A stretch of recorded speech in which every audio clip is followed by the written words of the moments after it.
सोमवार के दिन भगवान शंकर को अगर जल चढ़ाया जाता है तो हमारे घर में शीतलता का अनुभव होता है। चंपा भी भगवान शंकर को चढ़ती है, पूरे साल नहीं चढ़ती, केवल भादों के महीने में चढ़ती। जो व्यक्ति बहुत ज्यादा गरीब हो, बहुत कंगाल हो, लक्ष्मी नहीं आ रही हो, बहुत तकलीफ में हो, कर्जा बहुत ज्यादा हो, उसको कुछ नहीं करना। सोमवार की सोमवार शाम के समय बेलपत्री के पेड़ के नीचे थोड़ी सी शक्कर या गुड़ डालकर एक दिया रखकर घी की बत्ती लगाकर जलाकर जाओ, अपने आप कर्जा चूकना चालू हो जाए। श्रावण के महीने में केवल शंकर जी की आराधना होती है, और भादों के महीने में शंकर भगवान, पार्वती मैया, गणेश जी, सदानंद कार्तिकेय जी, अशोक सुंदरी, भगवान शंकर की पांचों बेटियां जया, विषहरा, श्यामली बारी, दौतली, देव, ये सब प्रसंग रोज शंकर के मंदिर में प्रतिदिन जाने वाले को। और एक और चीज अपने स्मरण में रहे, अगर शिव के मंदिर नहीं जा सकते तो अपने घर में जो शिवलिंग है उस पर जल चढ़ाओ। और यदि आप अपने शंकर के घर में शिवलिंग पर भी जल नहीं चढ़ा पा रहे हो तो किसी बेलपत्री का वृक्ष हो, उस वृक्ष के नीचे भी जल चढ़ाओ। और कभी मौका मिल जाए, कभी भगवान शंकर की बड़ी करुणा हो जाए, भगवान शंकर की बड़ी उदारता हो जाए, भगवान शंकर की बड़ी कृपा हो जाए, बड़ी कृपा हो जाए, भगवान शंकर जिस दिन तुम्हारे ऊपर बड़ी कृपा कर दे, किसी सोमवार को 3 नियम बना लो। जिस दिन मेरा भोले बाबा तुम पर कृपा कर दे, उस दिन सोमवार का एक नियम बना कि महीने का एक सोमवार मुझे ऐसा करना है, 3 नियम धारण करना है महीने के सोमवार को। पहला, सुबेरे जाकर शंकर भगवान को 1 लोटा जल चढ़ाना है। दूसरा, दोपहर के समय पर जाकर मुझे बेलपत्री के वृक्ष के नीचे एक चावल का दाना रखकर बेलपत्री की 7, 11, 21, 108, 51 जितनी परिक्रमा आप लगा सकते हो वो लगाना है। और तीसरा, बेलपत्री के वृक्ष के नीचे और शंकर के मंदिर के दरवाजे पर मुझे एक घी का दीपक लगाना है। बस ये 3 नियम जिसने महीने में एक बार ले लिया, समझ लो उसको पीछे हटने की जरूरत ही नहीं, वो आगे ही बढ़े। महीने के किसी एक सोमवार का ऐसा नियम बना लो कि मुझे 3 नियम धारण करना है। महीने के किसी भी एक सोमवार को हम ये नहीं कहेंगे कि तुम सोमवार 5 पढ़ रहे हैं तो 5 को करो, 4 पढ़ रहे हैं तो 4 को करो, 3 पढ़ रहे हैं तो 3 को करो।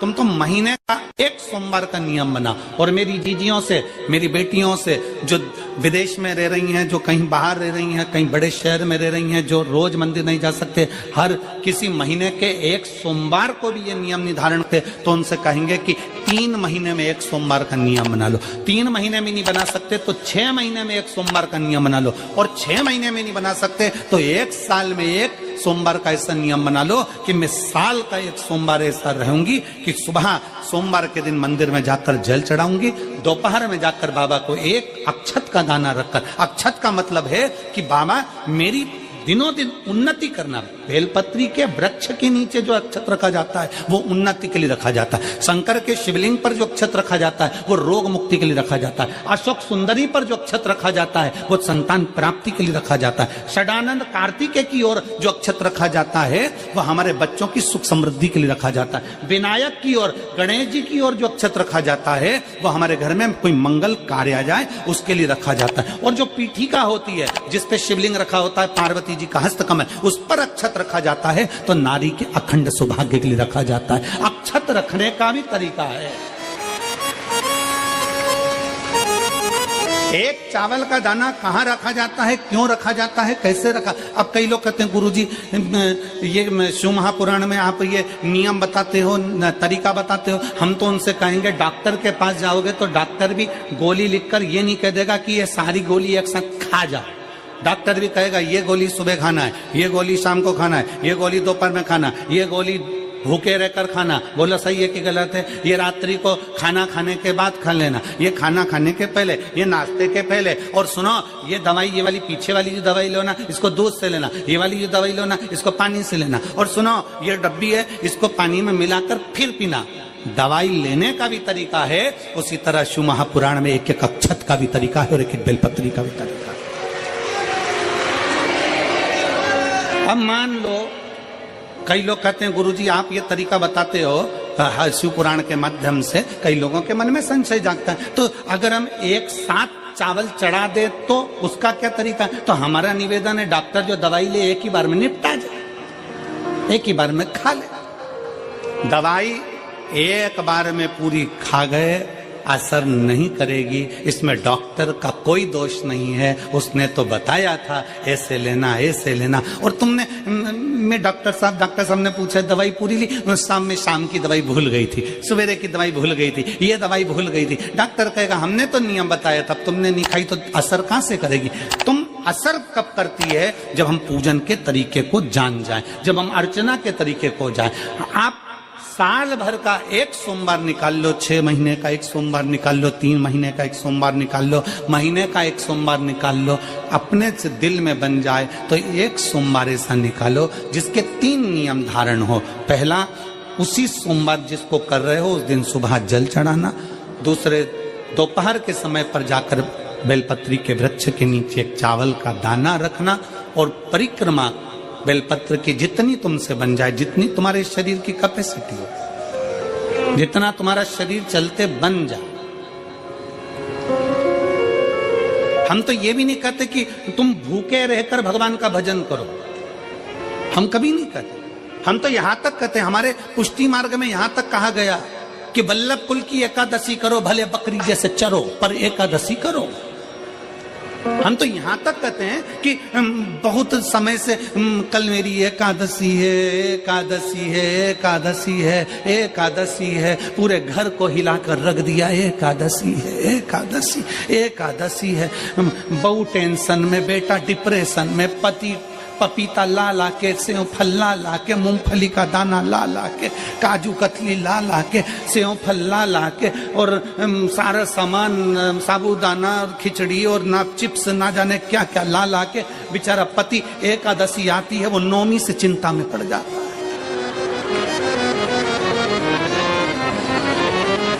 हम तो ये भी नहीं कहते कि तुम व्रत बहुत भारी करो, तुम व्रत उपास भी बहुत टेंशन वाला करो, ना ना ना।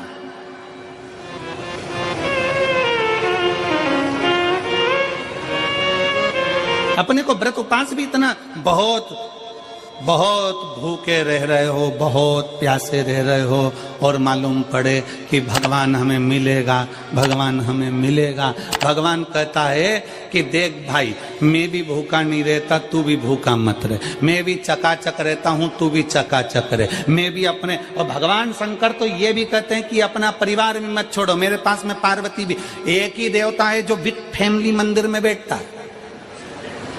शंकर जी हैं तो पार्वती जी है, तो गणेश जी हैं, तो कार्तिकेय जी हैं, तो नंदी है, सब मंदिर के अंदर चाहिए। शंकर भगवान अपने पूरे परिवार के साथ। शंकर जी तो ये कहते हैं अकेले तुम क्यों रहते हो?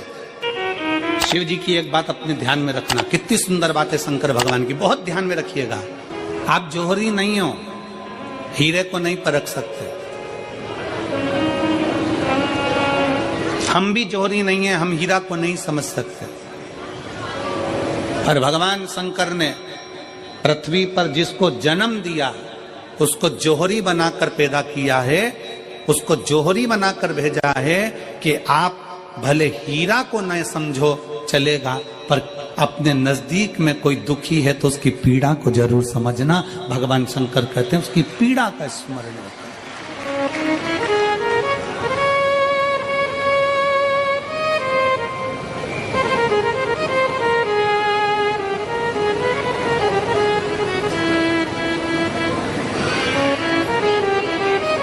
हीरा को समझो ना समझो, पर पीड़ा को जरूर समझिए। किसी के दर्द को जरूर समझिए, किसी के दुख को जरूर समझिए, किसी की तकलीफों को जरूर समझिए। पशुपतिनाथ का व्रत करते हो आप, 16 सोमवार का व्रत करते हो आप, संकट सोमवार का व्रत करते हो आप, शिवरात्रि का व्रत करते हो, सोमवार की अष्टमी का व्रत करते हो। उन व्रतों में सारे व्रत करो, मना नहीं है, पर उस व्रत में अपना पूर्ण समर्पण परमात्मा के प्रति रखो। केवल खाना छोड़ा है, अन्न छोड़ा है, भोजन छोड़ा है, और दिन में सुबह से लेकर शाम तक 2-3 बार तुमने कुछ ना कुछ पाया है, वो व्रत हो सकता है आपकी दृष्टि में, पर हमारी दृष्टि में व्रत कौन सा है? शिव महापुराण की कथा कहती है कि सुबेरे आपका व्रत चालू हुआ, दूसरे दिन ब्रह्म मुहूर्त तक जो आपका व्रत आपने रखा है, भगवान का जो व्रत कर रहे हो, उस व्रत में एक बात अपने अंदर उतार कर रखो कि इस दिन मैं अपने मोबाइल का त्याग करती हूँ, पूरे दिन मैं मैसेज नहीं पढ़ूंगी, मैं देखूंगी नहीं, मैं अपशब्द नहीं कहूंगी, मैं जानूंगी नहीं। दूसरा, आज के दिन मेरा व्रत है, आज 1 महीने में, 15 दिन में, 2 दिन में, 20 दिन में मैंने अगर किसी से भी अपशब्द कहा होगा, आड़ा टेढ़ा कहा होगा, तो सबसे पहले आज व्रत वाले दिन मैं उसको सॉरी कहूंगी, क्षमा मांगूंगी और अपने हृदय से लगाने का प्रयास करूंगी। व्रत है। व्रत का तीसरा अंश, आज मेरा व्रत है, मैं आज के दिन किसी को भी अपशब्द नहीं बोलूंगी, किसी के लिए आड़ा तड़ा नहीं बोलूंगा। आज जितना बन सकेगा मैं सात्विक जीवन जीऊंगा। चौथा, आज मेरा व्रत है, आज के दिन मैं झूठ नहीं बोलूंगी, ना झूठ बोलूंगा सुबह से लेकर शाम तक। और पांचवा, आज व्रत वाला दिन है, जितना फलार मैं करूंगी उसका पैसा जोड़ूंगी कि 15 रुपए का मैंने साबुदाना खाया, 10 रुपए का बटाटा खाया, ये खाया वो खाया, सारा हिसाब लगाकर 55, 60, 70 रुपए जितने होते हैं उसमें से एक अंश निकालकर मैं उसका एक भाग किसी गौशाला में जाकर गाय को चारा जरूर दूंगी। आपका व्रत, आपकी साधना, आपका तप, आपका बल, आप कैसा कर रहे हैं? केवल भूखे रहने पर भगवत पद की प्राप्ति नहीं होती। शिव महापुराण की कथा कहती है कि भूखे रहने से भगवान की प्राप्ति नहीं होती। शिव पुराण की कथा कहती है भगवान को पाने की भूख बढ़ाने से भगवान की प्राप्ति होती है। भीतर से परमात्मा को पाने की भूख बढ़ाइए, भगवान को पाने की भूख बढ़ाओ भीतर से।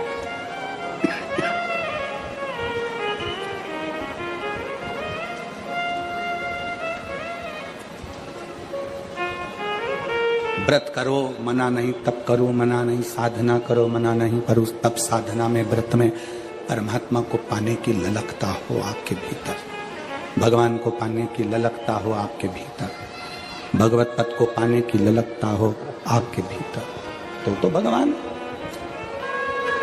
हाँ, पुराण की कथा एक बड़ी सुंदर बात कहती है, व्रत आप करते हो, उपास आप करते हो, नियम आप लेते हो, पूरा किसको करना पड़ता है? तुम्हें नहीं। व्रत आप करते हो, उपास आप करते हो, नियम आप लेते हो और पूरा देवाधिदेव भगवान शंकर करते हो। बस इतना जरूर याद रखें कि जैसे कुछ प्राप्त हो भी गया तो शिव को धन्यवाद देकर शंकर के दरवाजे पर जाते रहना, यह हमारा कर्तव्य है।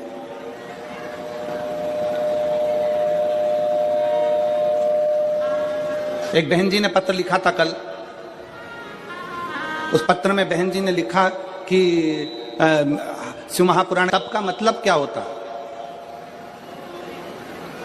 चलिए, उपास का मतलब बताओ। खाना छोड़ देना व्रत नहीं है, दूसरे का धन छुड़ाकर खाना छोड़ देना व्रत है।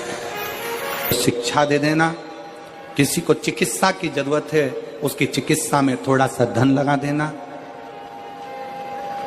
कोई रोते हुए के आंख के आंसुओं को पोंछ देना, किसी के दुख में खड़े होकर उसको खुशियां प्रदान कर देना, ये दुनिया का सबसे बड़ा व्रत है, सबसे बड़ी साधना, सबसे बड़ा तप। मन साफ है तो सारी गलतियां माफ है, और अगर मन ही साफ नहीं है तो गलती कौन माफ करेगा भाई? हम भी तो अपनी जिंदगी में एक नियम बना सकते हैं कि मैं श्री शिवाय नमस्तुभ्यम का जाप करूंगी। मेरी कॉलोनी में कोई शंकर जी का मंदिर है, हम 5-10 महिलाएं प्रत्येक सोमवार को 10 मिनट बैठेंगी, शाम के समय प्रदोष काल में 6 बजे 6:30 बजे बैठेंगे, 6:45 बजे 15 मिनट बाद उठ जाएंगे, श्री शिवाय नमस्तुभ्यम का जाप करेंगे, शंकर जी को भोग लगाएंगे। अगर एक हफ्ते में 5 सोमवार पड़ते हैं तो 5 महिलाएं अपना नियम बना ले कि आज का प्रसाद थोड़ा सा, कुछ भी शक्कर, खड़ी शक्कर, कुछ भी मैं लेके आऊंगी, मां भोग लगाएंगे, अपन 5 मिलकर श्री शिवाय नमस्तुभ्यम जपेंगे, प्रसाद बांट देंगे, अपने घर चले जाएंगे। ज्यादा ढोंग प्रपंच नहीं, दिखावा नहीं, कोई एक नियम। हमारे नजदीक में शंकर जी का मंदिर है, हफ्ते में एक बार नियम बनाएंगे, उस मंदिर में सफाई करेंगे। हफ्ते में एक बार नियम बनाएंगे, अपने नजदीक के शंकर के मंदिर को साफ करेंगे, क्लीन करेंगे। एक नियम अपने अंदर बनाओ शिव के प्रति।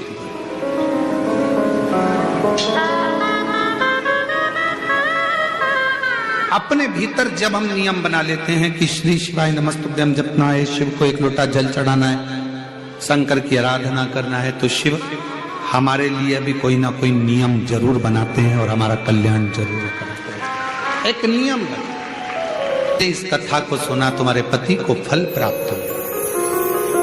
कलिकाल में संसार में जो शिव महापुराण की कथा को सुनता है, श्रवण करता है, करवाता है, बाँचता है, सुनता है, वो जितने जीव इस कथा को श्रवण करने आते हैं, केवल उनका ही नहीं, उनकी 71 पीढ़ी का कल्याण शिव पुराण की कथा कर।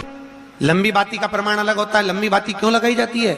भगवान के मंदिर में, दीप में, देवियों की पूजन में, लक्ष्मी की वृद्धि के लिए। कौन से देवता क्या लंबी बत्ती लगती है और कौन से देवता क्या गोल बत्ती लगती है, उसका भी प्रमाण बनना।